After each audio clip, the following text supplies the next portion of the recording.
Você já se perguntou por que falamos línguas tão diferentes ao redor do mundo? Já parou para pensar como uma simples conversa pode se tornar um enigma, dependendo apenas do lugar onde estamos? E se eu te dissesse que tudo isso começou com uma torre? Não uma torre comum, mas uma construção monumental, erguida com arrogância, tijolo por tijolo, por mãos humanas que queriam desafiar o próprio Deus. Uma obra ambiciosa, tão imponente que parecia tocar os céus, até que foi interrompida de forma súbita, não por um terremoto, nem por um desastre natural, mas por uma ação direta do Criador. Desde os tempos mais antigos, a história da Torre de Babel atravessa os séculos como um mistério envolto em poeira e silêncio. Não é apenas uma fábula ou uma ruína esquecida. É um marco definitivo na relação entre a humanidade e o divino. Um episódio que revela, como um espelho, o coração orgulhoso do homem. A Torre de Babel foi mais do que pedra sobre pedra.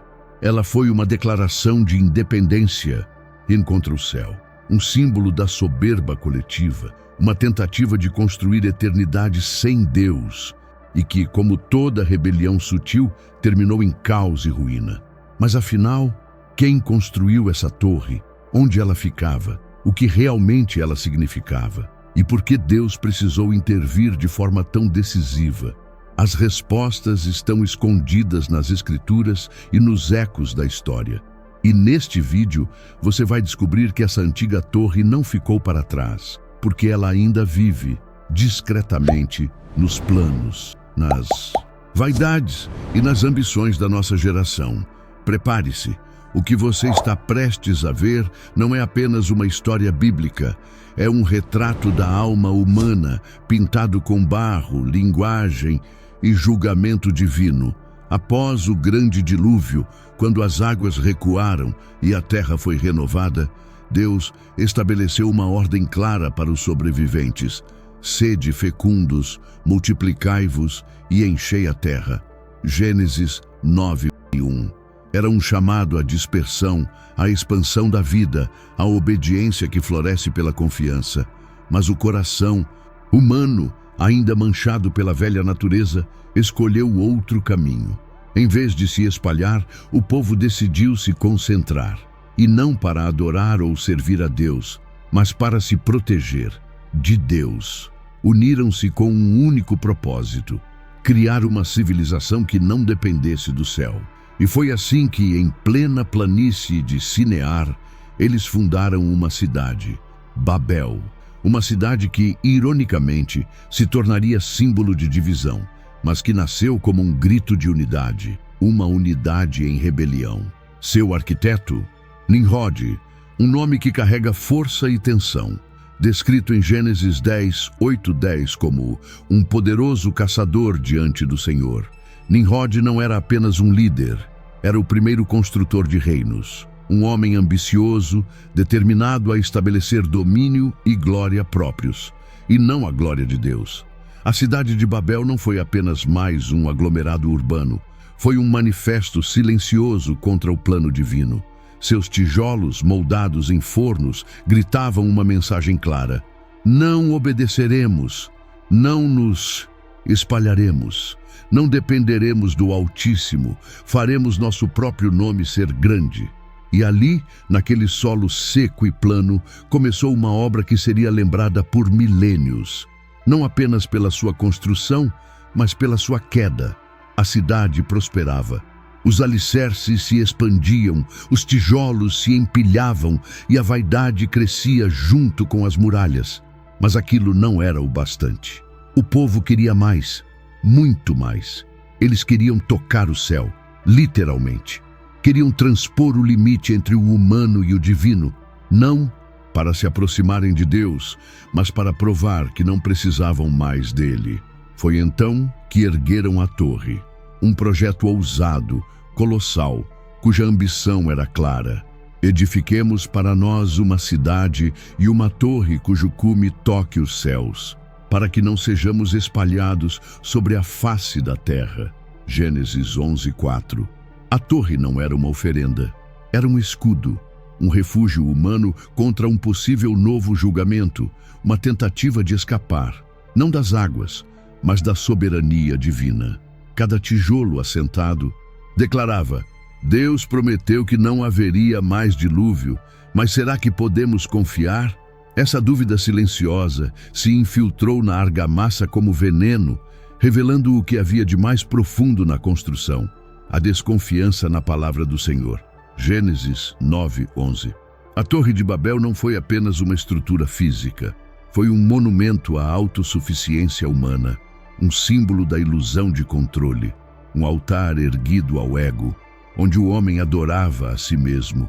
E o mais perigoso, não havia gritos de rebeldia abertos, havia apenas uma rebelião sutil, disfarçada de progresso, mascarada de unidade, pintada com as cores do orgulho. Ali, em meio à poeira de Sinear, o coração humano revelou o seu maior desejo: ser como Deus, mas sem Deus. E assim, tijolo após tijolo, eles não apenas construíam uma torre, eles cavavam um abismo entre o céu e a terra. O solo de Sinear era seco, não havia pedras nem calcário, nada daquilo que, em outras regiões, era usado para levantar grandes construções. Mas isso não foi um obstáculo. Aqueles homens, determinados, engenhosos e orgulhosos, descobriram como criar algo do nada. Modelaram a argila do próprio chão, endureceram os tijolos ao sol e depois nos fornos. Usaram betume como argamassa, um material viscoso e resistente extraído do subsolo. Com mãos firmes e mentes obstinadas, deram forma ao impossível. Ali, no coração da Mesopotâmia, surgiu um feito arquitetônico que desafiava os céus. A torre tomava forma segundo os moldes dos zigurates, as imensas torres-templo da antiguidade. Plataformas sobre plataformas, erguidas em níveis sucessivos, acessadas por rampas e escadarias monumentais. Um labirinto de barro e fogo que se elevava como um dedo acusador apontado ao céu. Talvez houvesse um santuário no topo. Talvez estivessem preparando um trono para si mesmos ou para deuses que eles mesmos haviam inventado. Mas uma coisa é certa: a construção se destacava como um milagre de engenharia e um desastre espiritual em andamento. Era uma obra-prima, mas sem alma, um triunfo humano, mas erguido contra o Criador, um monumento ao progresso, mas cego para o propósito. Eles estavam unidos, fortes, ousados, mas, espiritualmente, estavam perdidos. Não havia louvor, não havia oração, não havia temor. Apenas cálculo, suor e orgulho. A torre subia aos céus, mas o coração do povo afundava na ilusão de que poderiam se proteger da vontade de Deus com a força de suas mãos. E enquanto os tijolos se empilhavam no horizonte, o céu observava em silêncio, por enquanto.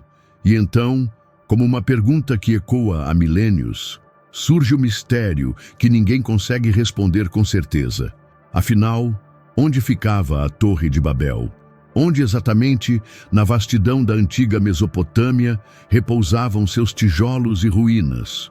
Onde seus alicerces tocaram o chão e onde Deus tocou a história? As teorias são muitas, e cada uma lança uma nova sombra sobre a terra seca de Sinear. Entre os estudiosos, um nome se destaca: Etemenanque, o gigantesco zigurate da antiga Babilônia.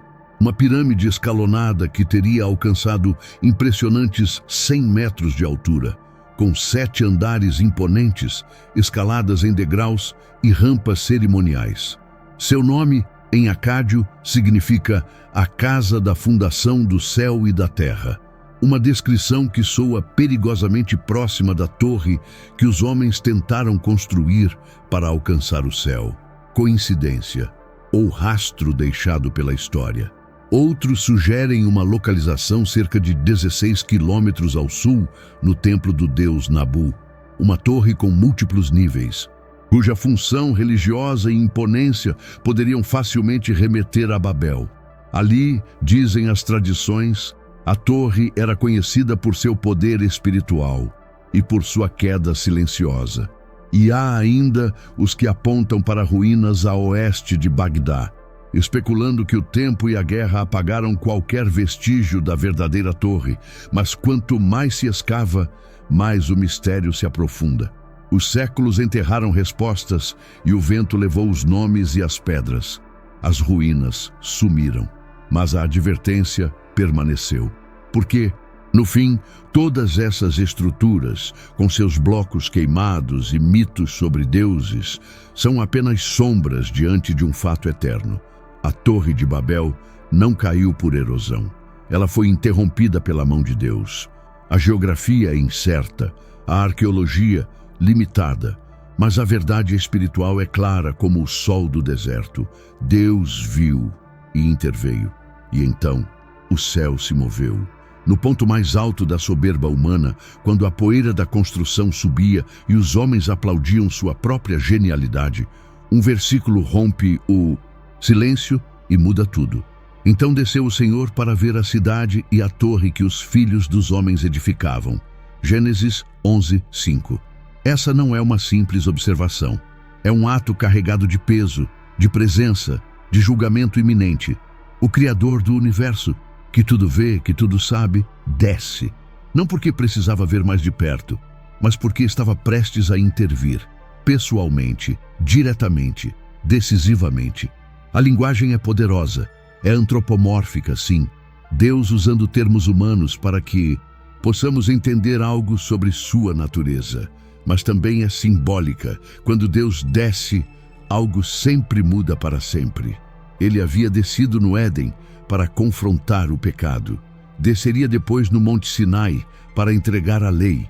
E muito tempo depois, desceria em carne para redimir a humanidade. Mas ali, em Babel, ele desceu para interromper o curso da desobediência. E o que ele viu? Uma geração unida, mas não pela fé.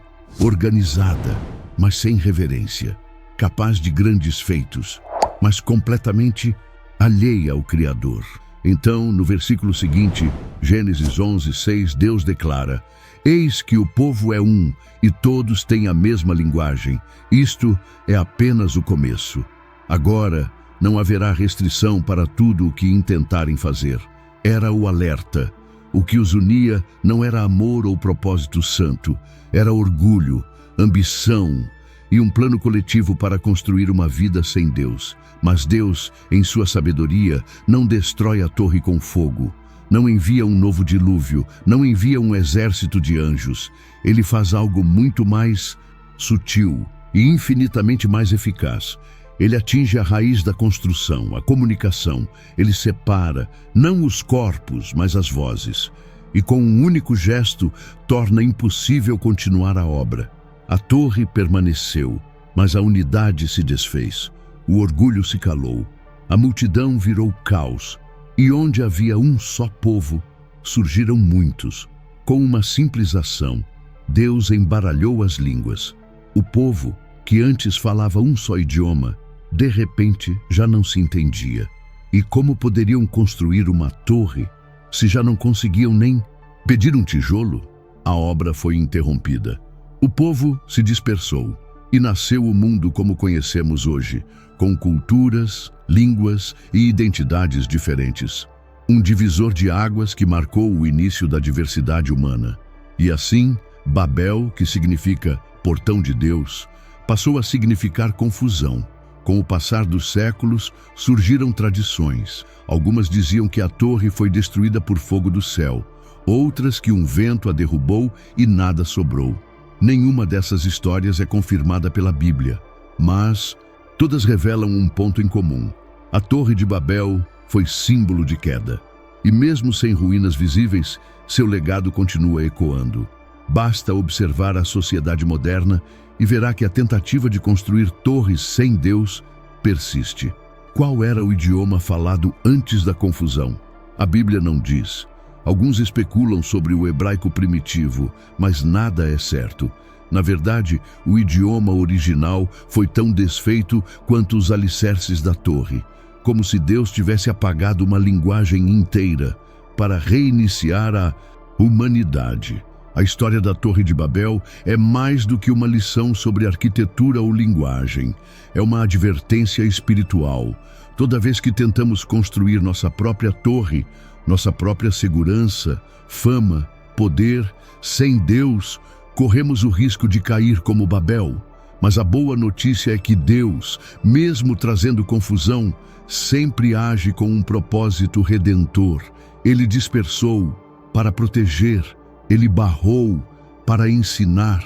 Ele nos lembra que o verdadeiro caminho para o céu não se constrói com tijolos, mas com fé, obediência e humildade. Talvez você também esteja erguendo algo à sua maneira, um projeto, uma ambição, uma vida sem direção espiritual.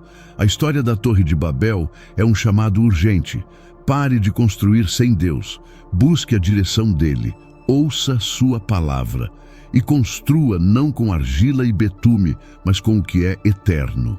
Se essa mensagem tocou o seu coração, compartilhe. Deixe nos comentários sua visão.